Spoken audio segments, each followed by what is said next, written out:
Made kong long wanen lok me bogalam ngo matika time matutwa matika agitun kumal me Uganda me chakane kumbeti ki ilao kama kumbeti lutela me lao Debt Claimants Association gitika me la det lo President Yoweri Museveni Ocul Dyangi ma mege lok ma chulo Dyangi pat ya chulo lok be mateka twa ilao be the same thing in 2014 Justice biaba kama makumbe don tie Electoral Commission chairman me Electoral Commission karma ente High Court judge ngolo kopni kichul Dano me lawa ye chana maramo trillion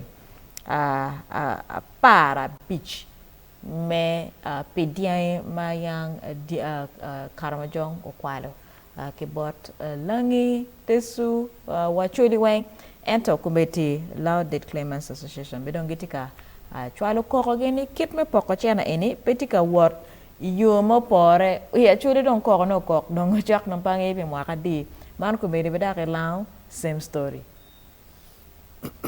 atamane conversation lokom Acoli war debt claimants Lao war debt claimants ka chalo bora onyo chalo anero chalo eni balo chawa tieji moguma ke lori ye enta loga bene pe tieji moguma ke lori ye me tamino mirbet automatic ento action beru pe kake te argumente court ki loyo ki waje ke chul chene pingo pe ke te chul chene anune by default ka don ki ruling ni o miro ke chul chene atamino chene no miro o bodano wa kumbeti ento gen me no ke te maraji jo magi miyo chene ki jo magi kero case pol karne gitamani kirika po achulo butimo kongo anyway it is the government enta mero wachi gamente kano irtie no ramo ngeyo ni ngagi magitika teach it gamente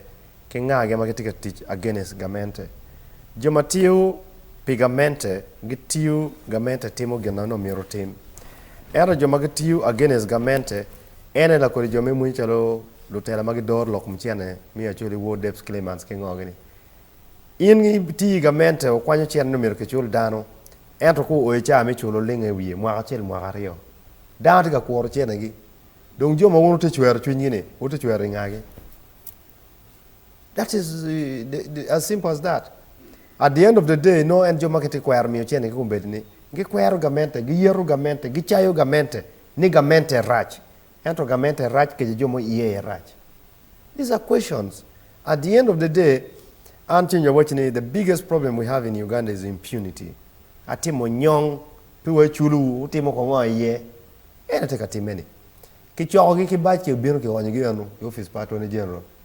Gipewa ki kwa amir kucham. Eni pewa ang bachel me bino. It's not the first time. Ni chaku bino kuberi National Theatre. National Theatre. They went to Parliament, guchiaro. They wanted to seek an audience with Anita Mong.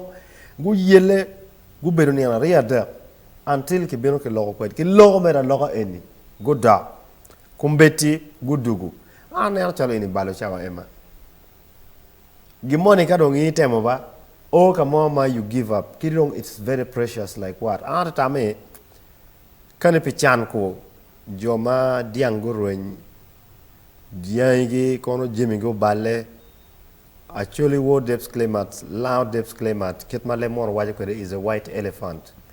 Chiene tima duong magati kata ye enta joma mir nong diang ki diel ki legi magurwenyini pego no legi ki be kor go ta wen mi kuno ke chwalo chiene kitma ke releasing eni ki bede wiye jomo kene wote talk stress mo kene wote talk mwaka kago tumo wen jomo do ngej kitika chamo chiene and nothing is going to change. Gena dak mir ke kweda eke ni ngagi ma committee ango magiti gubere ulenge bichana erone era is another thing mamiro instead of choke me bien way Kampala ka chero ka camping office kono ki finding out the real culprits magubere ulenge bichana erone ata me Dano mero nge logada itemo chiene mo achira ria daga ngwena beach petika no wangwelo ne mo wa loga mo mi no bane pe atam the best thing is to withdraw ka chiene ne tie wa ko betie ka chiene ne pe wa ko bet pe And I made watch about lu chui we be nyolo tela mamega magiti chui we be. They use such kind of propaganda. Me volo down. We are working so hard. Don't matter. Oh, come on, come on. Kiri ka gimo pe give you that false hope. Ni watika tij matek. Gimo magiti tij no pe. These are slanders mogo mai noni. Pikonyo joma chengjui.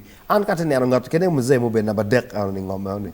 Itika volo wuru, itika volo kwaru. Itika kele Kampala. Tika biro penye chene board gamente.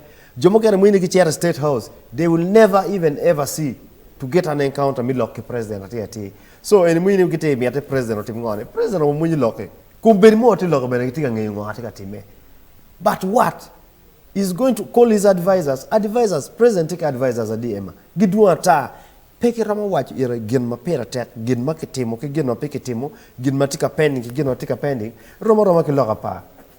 Imunyi tie kenyu eto ngata loka ye mate ati pe. Why? Because it is political capital. Chere loko jong ke loka ye ngumir ke tiere ngata loka me kare ati pe. Why? Political capital. Loka diang chulo diang pa cha munye wa maya yang furati latin. Adon kumere wonong lwa ke kena teka lewian no mirobien. Now no one is talking about where there is no goodwill. Change is inevitable.